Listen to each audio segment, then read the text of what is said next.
নমস্কাৰ সকলোকে কি খবৰ সকলোৰে খবৰ নিশ্চয় সকলোৰে ভালে হয়নে মানে কেইবাদিনো হ'ল মই মানে এনেকৈ এডিটিং কৰি মিনি ব্লগবোৰ দিয়া নাছিলোৱেই মানে মই অলপ এলেহুৱা হৈছোঁ ৰাইজ বাকী যি কি নহওক আজিৰ পৰা এনেকৈ এডিটিং কৰি ভিডিঅ'বোৰ দিবলৈ চাম আৰু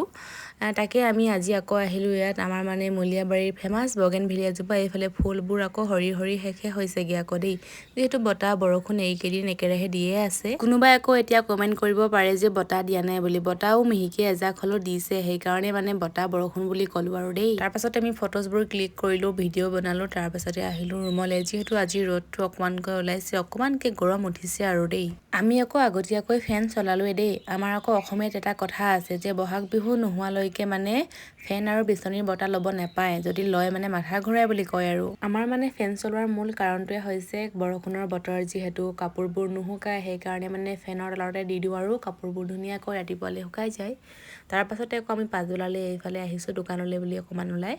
যিহেতু আজি কলেজ অফ আছিলে আমাৰ তাতে মানে খোৱা বস্তু একো নাই আৰু সন্ধিয়ালৈ কিবা কিবি খাওঁ লাগে চাহৰ লগত সেইকাৰণে একো নথকাৰ পৰিণামত আমি এতিয়া দোকানলৈ বুলি গৈছোঁ আজি মানে ঈদৰ উপলক্ষে আমাৰ হোষ্টেলৰ কাষতে থকা দোকান কেইখন মানে বন্ধ যিহেতু তেওঁলোক মানে মুছলমান সম্প্ৰদায়ৰ লোক হয় তাতে যিহেতু অকণমান আঁতৰলৈ দোকান কেইখনমান আছে আমি তালৈ বুলিকে গ'লোঁ এইফালে দেখিছে নহয় ৰাইজ গাহৰি মানে অকল গাঁৱতে গাহৰি পোহা হয় তেনেকুৱা নহয় এইফালে মানে টাউনতো গাহৰি পোহে মানুহে দেই ৰাইজ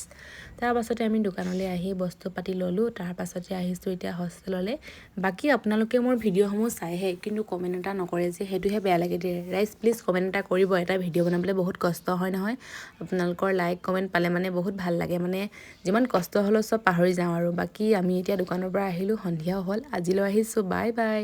সকলো ভালে থাকক